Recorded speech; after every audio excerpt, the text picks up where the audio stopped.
Salut tout le monde et bienvenue sur Mini PDLV. Aujourd'hui on va partir à la découverte d'une Fiat Panda 4x4 de première génération. Une voiture que j'aime beaucoup et ça me fait très plaisir de vous la présenter. Ici c'est un modèle 1/18e, signé Laudo Racing. On perd pas de temps, on la découvre en musique et je vous en parle juste après. Allez go!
Je vous le disais en introduction, on a donc ici la Fiat Panda, la vraie, l'originale, l'unique.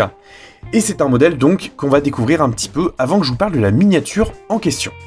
Alors, la Fiat Panda, chez Fiat, elle a marqué le début d'une nouvelle ère. Le cahier des charges était simple, il fallait tout simplement une voiture simple, une voiture facile à entretenir, mais une voiture également moderne, avec des technologies plutôt récentes, et qui soit également très économique, aussi bien à l'entretien qu'en consommation. Un cahier des charges qui finalement n'est pas éloigné de celui qu'on a vu sur la 2 chevaux. En effet, Fiat a voulu vraiment faire une voiture très populaire, et donc pour ça, ils ont usé de pas mal d'artifices pour que cette Panda soit à la fois simple et moderne. Deux mots qui sont parfois antonymiques, mais qui s'associent vraiment très bien sur cette voiture. Par où commencer? À vrai dire, c'est pas si simple de vous parler de la Fiat Panda 4x4. Parce que pour beaucoup, ça va être un simple vieux tas de rouille. Mais pour moi, c'est une voiture qui a une consonance assez forte, je l'aime vraiment beaucoup. Alors, si vous voulez en savoir plus sur l'histoire de la Fiat Panda, que ce soit de la première génération, de la deuxième ou de la troisième, je vous invite à cliquer sur cette fiche. Ça va vous renvoyer sur une vidéo de PDLV, donc à l'échelle 1/1, où je compare et je vous parle des 3 générations de Fiat Panda mises côte à côte. On revient sur l'histoire de ce modèle-là. La Fiat Panda, elle est née en 1980. Il faut savoir qu'elle était présentée en 1980 et elle a été directement commercialisée en 1980. C'est-à-dire que le modèle qu'on a pu découvrir dans les salons a été directement disponible dans les concessions. Et ça, c'est plutôt cool. Cette voiture-là, elle a été signée par Giugiaro. Initialement, elle a été proposée à Renault, qui ne l'a pas acceptée, et donc c'est Fiat qui a choisi de produire cette Panda. Pourquoi le nom Panda? À vrai dire, je l'ai oublié, mais il faut dire que c'est un nom plutôt sympa qui sied plutôt bien au modèle. La Panda, il faut dire ce qu'il en est, elle a vraiment des lignes taillées à la serpe, tout est très simple, et en fait, c'est un procédé qui permettait de réduire les coûts de conception. Par exemple, à l'avant, on a un unique essuie-glace. Donc, ça fait toujours l'économie d'un essuie-glace. On a également un pare-brise qui est totalement plat. Et ça, c'est quelque chose qu'on ne voit plus vraiment sur le marché automobile, mais qui permet en fait de tout simplement réduire le coût de conception de la vitre, et donc c'est autant de petites économies. Alors ici, le modèle qu'on a, c'est un modèle de première série. Il faut savoir que sur la première génération de Fiat Panda, il y a eu 3 séries. La première de 1980 à 86, la deuxième de 86 à 92, et la troisième de 92 à 2003. Et oui, 23 ans de commercialisation la petite Panda, c'est quand même pas mal. Et donc, pendant cette carrière-là, Fiat ne s'est aucunement reposé sur ses lauriers. La marque a vraiment voulu aller de l'avant. C'est-à-dire qu'on a eu des Pandas, tout ce qu'il y a de plus classique, avec par exemple la petite Panda 30 qui n'a pas été commercialisée en France, mais qui était vraiment des plus rustiques, et c'est ce qui a fait son charme. Ensuite, on a eu une version Selecta qui avait une boîte automatique, ce qui était à l'époque plutôt rare pour une mini citadine. On a également eu la version 4x4, une version van, alors là, celle-là, je la trouve énorme, parce qu'en fait, Fiat a tout simplement supprimé le haillon pour y greffer à la place une cellule en plastique qui augmentait l'espace de chargement. C'est pas très beau, mais je trouve ça génial de conception. Et on avait également eu la version Elettra qui était électrique. Et oui, ils étaient précurseurs chez Fiat. Ce modèle-là que je vous présente ici, c'est la version 4x4. Comprenez par là qu'il s'agit d'un modèle à transmission intégrale. Alors, de base, la Panda, c'est une traction, c'est-à-dire que seules les roues avant entraînent la voiture. Seulement, chez Fiat, ils se sont dit, il y a également un marché à prendre du côté des petits 4x4. Par exemple, à l'époque, si vous preniez un gros Jeep ou un modèle Land Rover, c'était forcément quelque chose d'assez onéreux. Et même si les capacités de franchissement étaient très bonnes, tout le monde n'avait pas forcément un gros budget à mettre. Et donc Fiat a eu l'idée de réaliser une version 4x4 à transmission intégrale de la Panda. Et finalement, ça a super bien marché. Parce qu'elle peut affronter des angles d'attaque de 43%, ce qui est énorme. Et même si elle a que 48 chevaux, elle a un petit poids, pas le légume, qui lui permet en fait de franchir des cols où pas mal de plus gros 4x4 n'y parviennent pas. Donc cette voiture-là, en fait, elle a vraiment marqué son époque. Et d'ailleurs, ce qui est amusant, c'est de voir que les deuxième et troisième générations de Panda ont également conservé la transmission intégrale sur une version éponyme. Et ça, je trouve ça quand même plutôt beau. Pour autant, chez Fiat, on est vraiment dans une politique d'économie. Donc il n'était pas question de renforcer complètement la voiture, de modifier son style et tout. Non, on a été plutôt simple. C'est-à-dire que la coque est similaire à celle d'une Panda 45 ou 34 classique. Donc on retrouve la même carrosserie avec notamment la calandre en plastique et c'est à peu près tout. En fait, ils ont fait appel à Sterpush qui a développé en fait la transmission intégrale de cette voiture et qui a été intégrée en fait uniquement dans les sous-bassements. Il y a simplement eu un rehaussement de caisse de 5 cm. Ça a vraiment permis à Fiat de démocratiser cette version avec un prix d'appel qui était vraiment ultra compétitif. La Fiat Panda, elle a vraiment été un modèle à part dans l'histoire de la marque. C'est une voiture extrêmement intelligente avec notamment une banquette arrière totalement rabattable qui donnait en fait un plancher plat. Et ça, à l'époque, c'était quand même loin d'être courant. Et même si elle était construite à l'économie en piochant énormément dans la banque de pièces Fiat, eh ben, la Fiat Panda, ça a été un très gros succès. Vraiment, dans l'histoire de la marque, c'est un modèle emblématique. Aujourd'hui, c'est un modèle qui entre dans la catégorie collection. Et aujourd'hui, elle est vraiment de plus en plus recherchée. Et honnêtement, on comprend largement pourquoi. C'est vraiment une voiture que je trouve très craquante. J'ai peut-être assez parlé de la Panda, maintenant on va parler un petit peu de la miniature en question. Alors, par où commencer? Déjà, le fabricant, c'est Lodo Racing Model. C'est un fabricant français qui se consacre à la reproduction de voitures italiennes. Étant moi-même amoureux des voitures italiennes, je ne pouvais donc pas passer à côté. Et j'ai voulu commencer avec cette première Fiat Panda. Vous me connaissez, j'adore les Fiat Panda, j'en possède d'ailleurs une que j'aime vraiment beaucoup et que j'aimerais énormément voir un jour à l'échelle 1/18e. Malheureusement, ça semble pas encore être le cas. Donc on va se concentrer sur cette première génération. Lodo Racing, ils ont déjà modélisé la Fiat Panda 30 et également la Fiat Panda 45. Des modèles qui sont déclinés chacun en 4 versions colorées, et donc dans la suite logique, ils ont développé cette version 4x4. Et là, on a deux couleurs au choix. On a un vert légèrement olive et on a ce gris. Alors, me demandez pas pourquoi, j'ai directement opté pour ce gris, je trouve qu'il la mettait un peu plus en valeur, mais là encore c'est purement subjectif. Lodo Racing, ils ont un positionnement qui est assez intéressant. Ils sont donc consacrés essentiellement et majoritairement à la voiture italienne à l'échelle 1/18e. On est donc sur des répliques en résine qui n'ont malheureusement donc pas d'ouvrant parce que ça serait pas possible d'une manière conceptuelle. Et ils ont un choix qui est assez énorme. La gamme Fiat s'étend vraiment d'année en année et ça fait très plaisir. C'est un fabricant que l'on suit depuis quasiment ses débuts sur pdlv.fr, donc n'hésitez pas à nous suivre d'ailleurs sur pdlv.fr si vous voulez suivre un petit peu l'actualité des modèles Lodo Racing, parce qu'il y en a vraiment pas mal qui sortent et il y a vraiment des pépites, c'est assez bluffant. On est donc sur une réplique en résine qui se veut quand même plutôt haut de gamme dans sa présentation. D'ailleurs, quand on regarde la miniature un petit peu tournée, on voit bien que la reproduction est vraiment de qualité.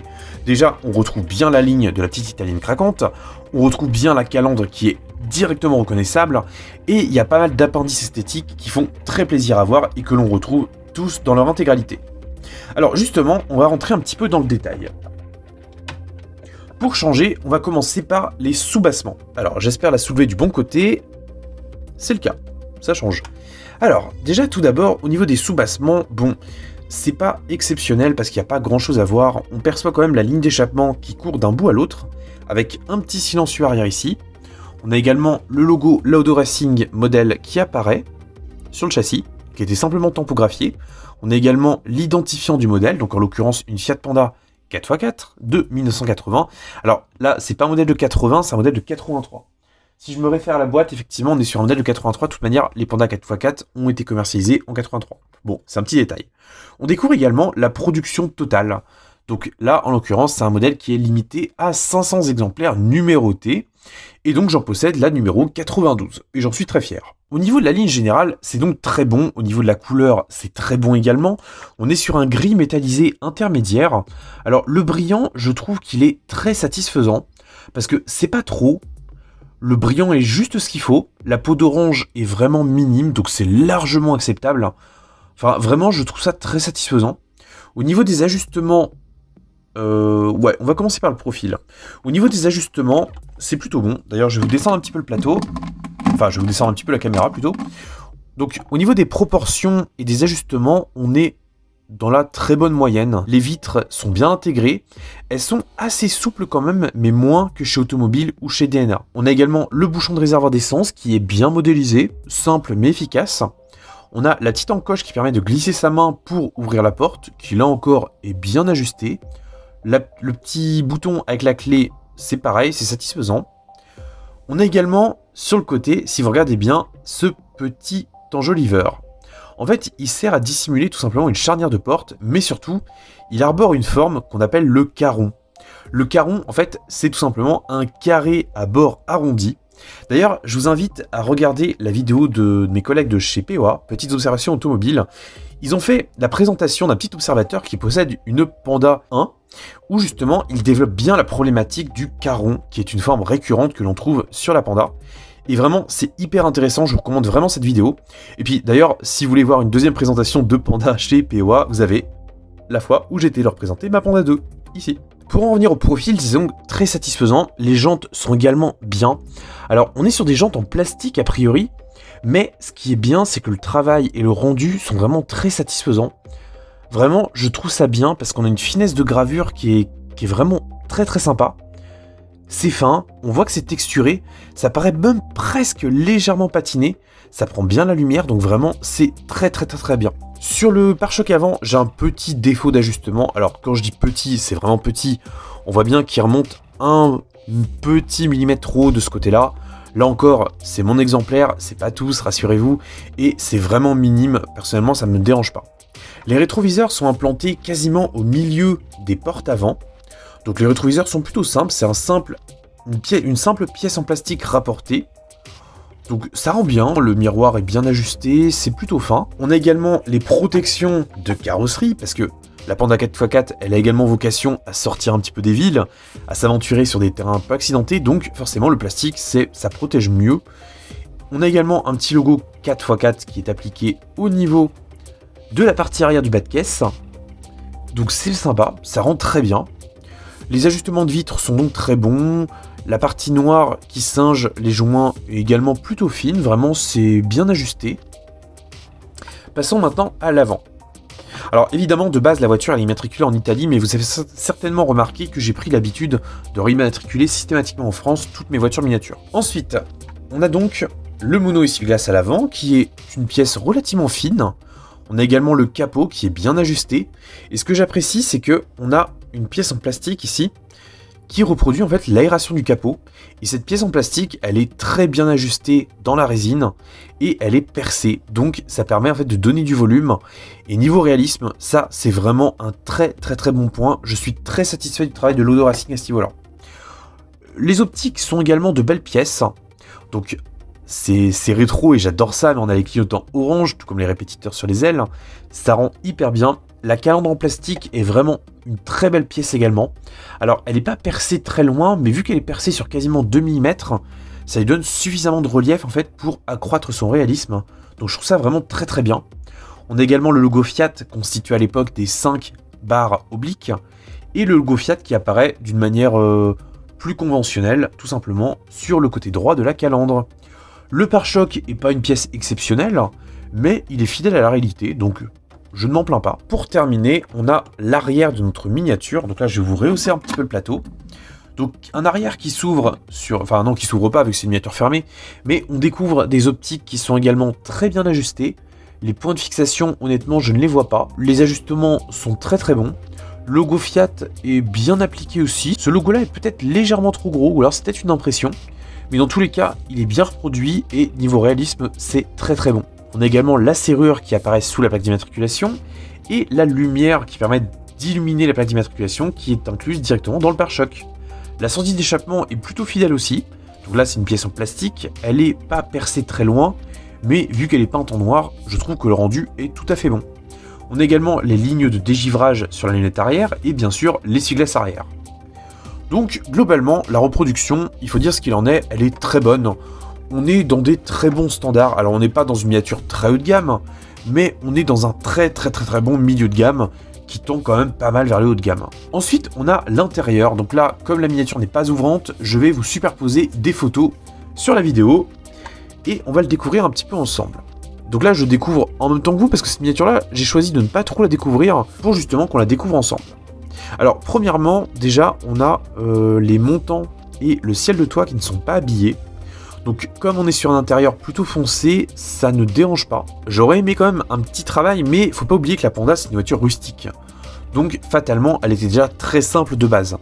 On a par contre les pare-soleil et les rétroviseurs centrales qui sont bien reproduits, donc c'est pas mal du tout. On a également les compteurs délicieusement rétro avec les affichages verts. Ça, c'est top de voir ça. Donc tout ça, c'est derrière la casquette de compteur, donc c'est très sympa visuellement. On a vraiment un côté rétro qui en ressort, enfin c'est génial. Les sièges sont plutôt bons également, ils sont bien texturés. On a la boucle de ceinture qui a été peinte en rouge, donc pour accroître le réalisme. On a également le frein à main, le levier de vitesse et les différents ornements de la planche de bord. Donc là encore, c'est simple mais efficace. Le traitement est bon. À l'arrière, c'est un petit peu moins intéressant parce que déjà on perçoit moins l'habitacle. Mais globalement, la banquette arrière est plutôt bien reproduite également. Donc globalement, ça fait le travail. Les contreportes sont également bien habillées. On a bien la poignée, donc c'est bon. C'est pas mal. On perçoit également les différents commodos derrière le volant. Volant d'ailleurs qui est à une double branche et qui est plutôt fin également. La jante est relativement fine. Donc là encore, c'est une très bonne surprise. Alors en fait, à cette miniature-là, il n'y a pas grand-chose que je pourrais lui reprocher. Parce que même si la finition n'a pas été poussée extrêmement loin, tout ce qu'on nous présente est globalement bien reproduit, bien schématisé, bien miniaturisé. Donc ça donne vraiment un sentiment d'homogénéité que je trouve vraiment très satisfaisant. Même sans être parfaite, je trouve que cette Panda 1 4x4 est vraiment une réussite. Alors bien sûr, on aimerait toujours aller un petit peu plus loin, mais faut pas oublier que l'Odo Racing modèle fait des petites productions. Là en l'occurrence, c'est un modèle limité à 500 exemplaires seulement, donc forcément, il n'est pas possible d'aller aussi loin que si la miniature était produite à 4000 ou 5000 exemplaires. Dans tous les cas, c'est une pièce que je vous recommande très fortement, elle me plaît beaucoup. Alors j'ai conscience que tout le monde n'est pas fan de Panda, mais si vous voulez apporter une touche d'exotisme à votre collection et tout simplement y apporter une miniature qui, je pense, mérite sa place, je vous conseille vraiment cette Panda. Vous avez donc deux choix de couleurs, le vert, le gris. La référence du gris, c'est LM132B-4X4. Dans tous les cas, c'est une miniature que l'on peut trouver au prix de 100 €, qui est un prix, à mon sens, que je trouve très bien placé. Parce que faut pas oublier aussi que le prix des voitures miniatures a quand même décollé.